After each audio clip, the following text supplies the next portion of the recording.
So the NZOTACS trial was a cluster randomized crossover, a trial in the whole of New Zealand evaluating a high oxygen protocol versus a low oxygen protocol in patients with suspected acute myocardial infarction for 2 years. The primary endpoint in the population with suspected acute myocardial infarction was 30-day mortality, and it was neutral.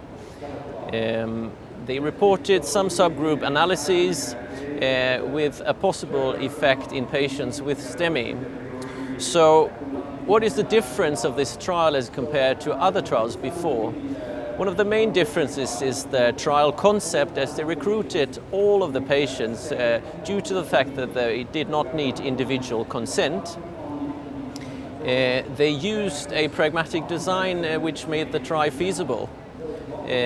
One key difference is that they did not have a lower boundary to initiate oxygen therapy, as in both groups oxygen was given, and this is a key difference, as in the guidelines the lower boundary is 90%, below 90% oxygen should be given as a class 1 recommendation.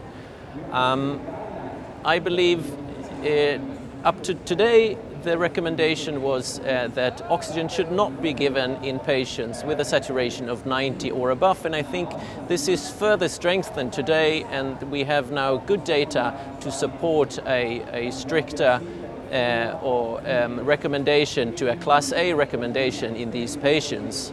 Concerning subgroups, I think at this stage we have very limited data concerning background characteristics and even secondary outcomes, so I would be cautious.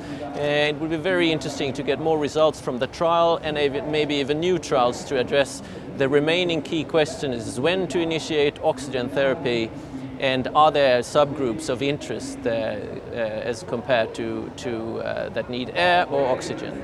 And this remains to be seen in the future.